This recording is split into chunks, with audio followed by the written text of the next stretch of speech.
J'ai 70 ans et suite au décès de mon mari, mes beaux enfants m'ont expulsé, me retrouvant à la rue avec pour seul abri cette vieille voiture.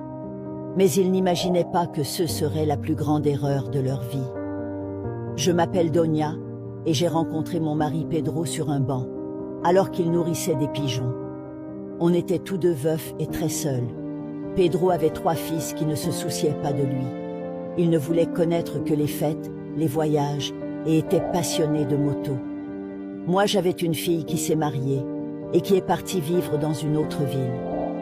Unis par la solitude, Pedro et moi nous avons créé un lien très fort. Pedro n'a pas hésité à m'emmener vivre avec lui. Après 10 ans de vie commune et de bonheur, le destin a décidé de nous séparer à jamais. Pedro a été victime d'une crise cardiaque et n'a pas survécu. Le jour de la lecture du testament, les enfants de Pedro sont inquiets et me regardent avec mépris.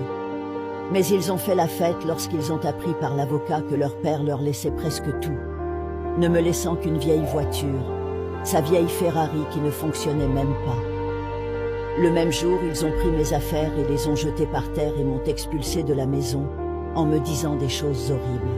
« Sors d'ici, tu ne sers à rien, tu peux prendre cette vieille voiture avec toi. » Je me suis rendu dans mon ancienne maison et pris la voiture avec l'aide d'une dépanneuse.